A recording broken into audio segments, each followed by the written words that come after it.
আসসালামু আলাইকুম ভিউয়ার্স, কেমন আছেন সবাই? নিশ্চয় ভালো আছেন। এই তো আমি আবারও চলে এসেছি আপনাদেরকে আমার ছাদ বাগানে নিয়ে। তো এই দেখুন, এই যে মরিচ গাছ, তাই মরিচ গাছে কিছু মরিচ হয়েছে। এই যে সেখান থেকে আমি এই যে এগুলো হারভেস্ট করলাম, আমার এতেই হয়ে যাবে। আমরা খুব একটা মরিচ খাই না, তাই 2 মাস থেকে আমার এই ছাদ বাগানে যে মরিচ হয় সেই মরিচ দিয়ে আমার চলে যায়। তা এখনও আছে, এই যে গাছে এখানে একটা একটা আছে।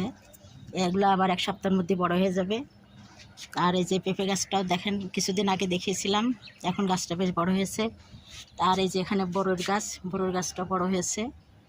আর এই যে কলার গাছটা দেখুন, এবার কলার গাছটা সুন্দর পাতা টাতা দিয়ে বড় হয়েছে। আর এখানে কিছু ডাঁটা আছে, তো এই ডাঁটা থেকে আমি 2-3টে ডাঁটা হারভেস্ট করে মাছ দিয়ে রান্না করব। তো আমি যেখান থেকে তুলবো,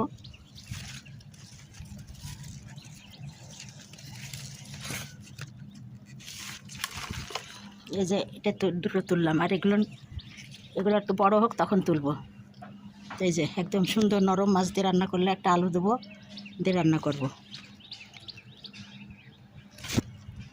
আরও এই যে 1 2 3 4 5 6টা আছে। আর এখানে ছোটোগুলো ছিল, সেগুলো আমি তুলে খেয়ে নিয়েছি ভাজি করে। আর এগুলো আমি মাছ দিয়ে রান্না করব।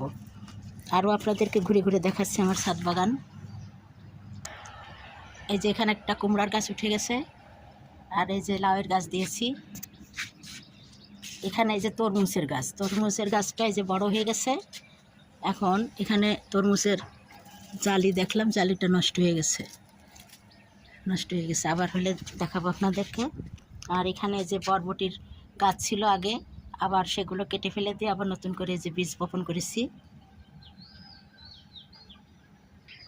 আর এদিকে এই যে পেঁপের গাছটাও একটু লাল হয়ে যাচ্ছে, তবে আমি এর জন্য কালকে দিয়েছি কলার পেস্ট ভিজিয়ে রেখে, তাই সেটা হলুদ গুড় দিয়ে এটা দিয়েছি, দেখা যাক কী হয়। আর এখানে ওই যে এটাও হয়ে আছে, কিন্তু এটা আবার পুরুষ গাছ। তাহলে এখানে যে কটা আছে তার ভিতরে এটাই পুরুষ গাছ, এটাও পুরুষ গাছ, এটাও পুরুষ গাছ। এই যে ফুল হলে এরকম পুরুষ গাছ। আর এই যে পুঁই গাছ ছিল, হারভেস্ট করেছি। বেগুন গাছগুলো খুব একটা স্বাস্থ্য ভালো হচ্ছে না। আর এই যে পুঁই শাকের গাছ বাহানে।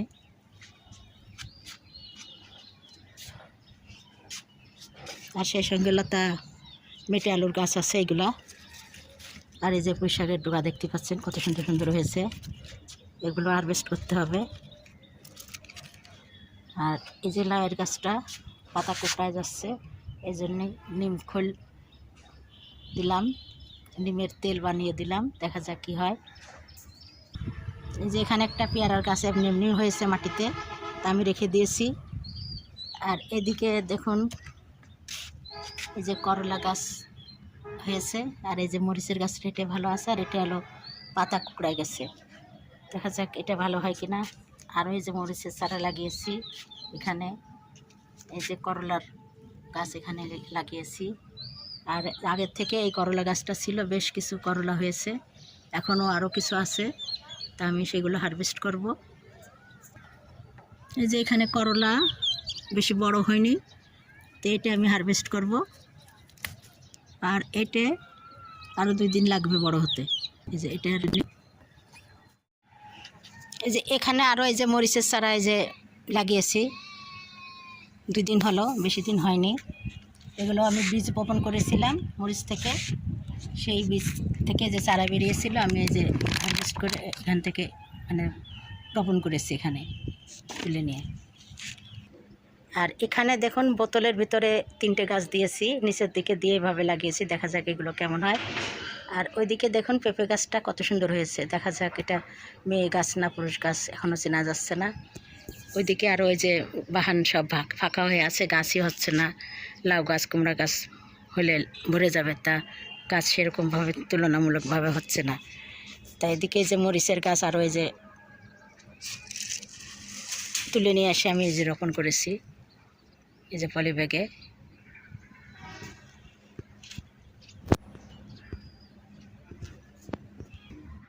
এদিকে যে পুঁই শাক গাছও আছে, আবার এই যে মিষ্টি কুমড়ার গাছ, আর এই যে এখানে ড্রাগনের গাছ, এদিকে যে ঢেঁড়স গাছে ফুল হচ্ছে। আর এই যে এটা হলো বরবটির গাছ, বড় হয়েছে, ফুল হয়নি এখনো। আর এই যে মিষ্টি কুমড়া গাছে খালি পুরুষ ফুল আসছে, মেয়ে ফুল আসছে না। ওই যে একটা ধুন্দল ধরে আছে। এই যে এই মিষ্টি কুমড়া গাছে যে শুধু পুরুষ ফুল, মেয়ে ফুলই নাই। ভিউয়ার্স, আমি একটু বাইরে বেরিয়েছি, একটু বেগুনের চারা, পেঁপে, মরিচ এগুলো কিনবো। তাই যে একটু বাইরে যাচ্ছি, বাইরের থেকে আমি ফিরে আসছি। কী কী চারা কিনলাম সেটা আপনাদের সঙ্গে শেয়ার করছি। ভিউয়ার্স, আমি আরও এই যে বেগুনের চারা কিনে নিয়ে আসছি। এই যে এই চারাগুলো এখন আমি লাগাবো। এই যে আর এটা হলো কালো লম্বা বেগুন, আর এই যে 12 মাসে মরিচের চারা, আর এই যে আপেল টমেটোর চারা। তো এইগুলো আমি এখন সব লাগাবো পলিথিন প্যাকে। ভিউয়ার্স, আমার এই যে এখানে একটা মরিচের গাছ দেখতে পাচ্ছেন, একদম লিলটার পর্যন্ত উঠে গেছে। এই যে বারান্দার বেলকনিতে আমি এই যে লাগিয়েছি, এখান থেকে একদম এই যে কত শাখা প্রশাখা হয়ে লিলটার পর্যন্ত। তো একটি মরিচের গাছ থেকে যে পরিমাণ মরিচ হয় তাতে আমার সারা মাস চলে যায়। তাই দেখুন কেমন হয়ে মরিচগুলো ধরে আছে থোকা থোকা হয়ে। এই যে তোলা খুব কষ্ট হয়, এভাবে গ্রিলের পাশে দিয়ে দিছি।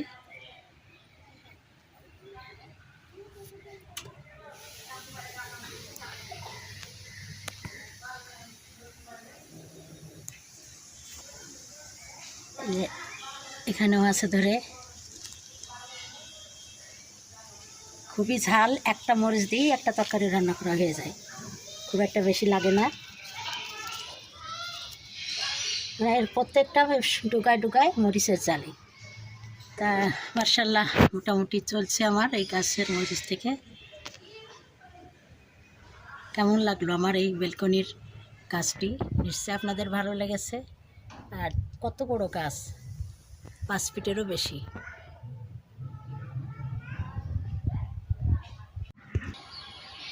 তা ভিউয়ার্স, কেমন লাগলো আজকের আমার ছাদ বাগান? নিশ্চয়ই আপনাদের ভালো লেগেছে। আর যদি ভালো লেগে থাকে তাহলে অবশ্যই আপনারা আমার চ্যানেলকে লাইক, কমেন্ট, শেয়ার ও সাবস্ক্রাইব করে আমার পাশে থাকবেন। আবারও দেখা হবে।